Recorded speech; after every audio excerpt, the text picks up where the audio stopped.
Explosion de violence à Dakar. Le scénario était redouté. Dans les rues de la capitale sénégalaise, les partisans d'Ousmane Sonko défient les forces de l'ordre. Ils sont descendus peu après l'annonce du verdict. L'opposant de 48 ans vient d'être reconnu coupable de corruption de la jeunesse.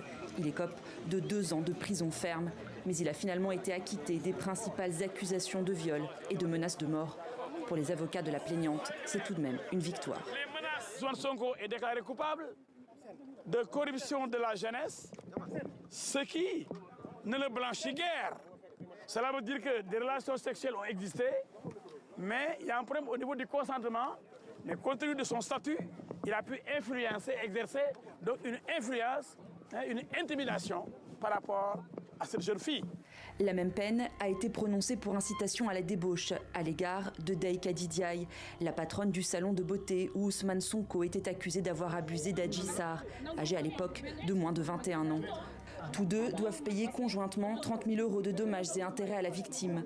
Jugé par contumace, celui qui ambitionnait de se présenter à la présidentielle de 2024 voit son éligibilité compromise.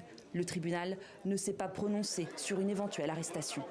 2 ans d'emprisonnement ferme suffisent à ce que Ousmane Sonko ne soit pas candidat aux élections. Les voies de recours sont encore là. Nous sommes prêts, n'est-ce pas, à envisager des voies de recours. Très populaire chez les jeunes, Ousmane Sonko avait appelé ses partisans à se mobiliser massivement.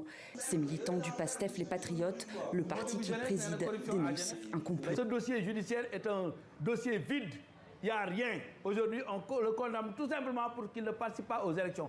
Parce qu'il est le seul capable de les battre aux élections présidentielles. Et lui, il n'a pas le droit de faire un 3e mandat. C'est pour un 3e mandat qu'il est en train de tout faire ça. Nous n'allons pas l'accepter. Nous allons apporter la réponse politique appropriée. Il s'agit de notre avenir et de notre devenir. Tous les moyens dont nous disposons pour véritablement rétablir le président Ousmane Sonko dans ses droits, on va les mettre en œuvre. Ousmane Sonko, qui ne s'est pas présenté à l'audience, se trouverait toujours chez lui à Dakar, où il affirme être séquestré depuis dimanche. Les routes menant à son domicile ont été bouclées par la police. Ceux comme ces journalistes qui tentent de s'en approcher sont repoussés à coups de gaz lacrymogène par les forces de l'ordre. En prévision de nouveaux affrontements, de nombreux commerces et plusieurs écoles et universités avaient fermé leurs portes aujourd'hui.